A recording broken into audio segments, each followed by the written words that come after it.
Anda kembali bersama kami dalam Hot Economy. Sebelum kami melanjutkan perbincangan, rekan Doni De Keyzer akan terlebih dahulu menyampaikan sejumlah data. Doni, silakan. Ya, baik, terima kasih Poppy. Pemirsa, Kepala BPS Suharyanto mengatakan, meski neraca perdagangan mampu mengalami surplus, namun nilai ekspor dan impor baik pada sektor migas maupun non-migas lebih rendah dari tahun lalu.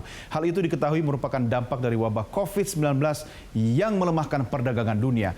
Selain itu pemirsa, penurunan impor menunjukkan Indonesia atau ekonomi bangsa kita belum juga pulih. Mari kita simak datanya sama-sama berikut ini. Dari neraca perdagangan kita pemirsa, dari bulan Januari terlihat di sini minus 0,64 miliar dolar Amerika Serikat. Kemudian meningkat di bulan Februari sebesar 2,51 miliar dolar Amerika. Mengalami penurunan kalau kita lihat di bulan Maret ini awal pandemi kita mengalami PSBB atau lockdown ya. Kemudian bulan April minus 0,37, sempat naik di awal bulan Mei 2,02, kemudian turun sedikit di bulan Juni 1,25 dan di bulan Juli puncaknya di 3,26 miliar dolar Amerika Serikat. Ya, selanjutnya pemirsa, kita akan melihat data terkait dengan perkembangan ekspor kita. Ini data dari bulan Januari di angka 13,63 miliar dolar Amerika Serikat. Bulan Februari naik sedikit di 14,06, kemudian naik tipis di bulan Maret 14,07, turun tajam di awal bulan April 12,16 miliar dolar Amerika Serikat. Bulan Mei turun lagi di 10,45, naik sedikit bulan Juni dan di bulan Juli di 13,73 miliar dolar Amerika Serikat. Ya, lalu bagaimana dengan ekspor kita pemirsa? Kita lihat sama-sama datanya berikut ini. Di sektor pertanian pada awal bulan Januari hingga bulan Juli di semester pertama tahun 2019 kita mengalami peningkatan yaitu 1,87 miliar dolar Amerika Serikat, artinya mengalami kenaikan 9,92%.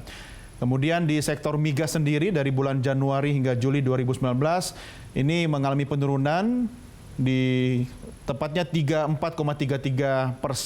Ini year on year ya pemirsa ya. Sementara dari data bulan Januari sampai Juli di tahun ini pemirsa ada di 4,67 miliar dolar Amerika Serikat. Artinya memang mengalami penurunan sebesar minus 34,33%. Sementara di sektor industri pengolahan kita lihat datanya dari semester pertama 2019 ya dan di semester pertama 2020 ya memang mengalami penurunan minus 0,67% year on year pemirsa, dan tambang serta sektor lainnya semester pertama 2019 dan di bulan Januari hingga bulan Juli 2020 juga sama. Kompak sama-sama menurun di minus 22,14%.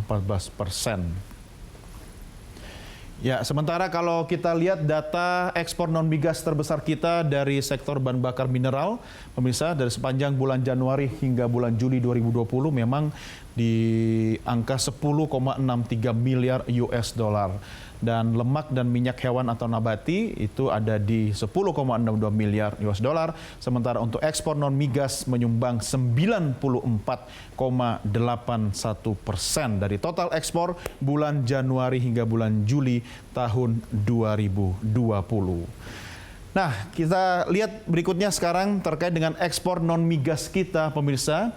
Ini adalah impor menurut Indonesia menurut penggunaan barang ya. Untuk sektor konsumsi sendiri memang kita di 1,11 miliar dolar Amerika Serikat. Kemudian untuk bahan baku penolong 7,39 miliar US dollar. Barang modal 1,97 miliar US dollar. Dengan total impor di bulan Juli tahun 2020 sebesar 10,47 miliar dolar Amerika Serikat.